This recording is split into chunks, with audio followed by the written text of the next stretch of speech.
Hi, it's Nicole with Classic Home Improvements.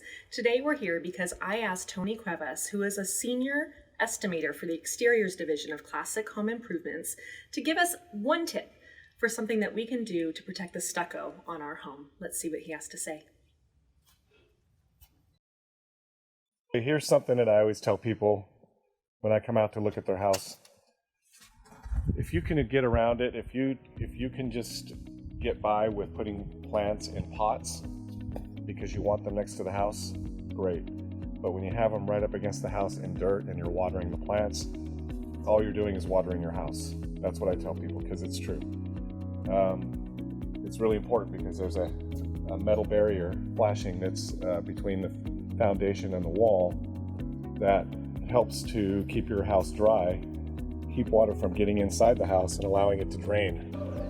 So if you see this line along your foundation where it's like an indentation where the foundation is and then it pops out where the wall is, that's because there's this metal barrier that goes along the foundation called Screed, and what that does is it basically keeps the internal framing of the house dry and allows the walls to drain, because stucco is basically a sponge, and the water that gets behind the stucco flows down the paper and then drains out the bottom of that Screed. And what can happen is when there's way too much moisture always hitting the walls, you'll get issues like this where the Screed has deteriorated. You see where it's rusted here, and I can just barely push on it and it's falling apart. The metal is basically just all rusted out and it's coming off. Why do we want to keep water and moisture away from the house? There's two main reasons. One is aesthetic and one is structural. So aesthetically, if you do get water trapped behind the wall, you could see some efflorescence on the wall. You could also see some major blistering.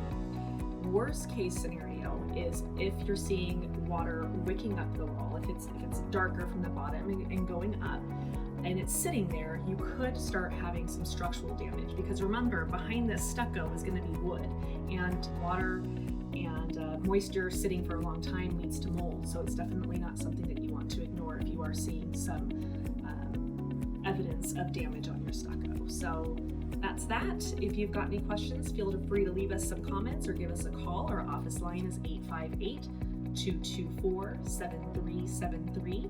And as always, feel free to reach out to us for a free estimate by sending us an email to sales@myclassicteam.com.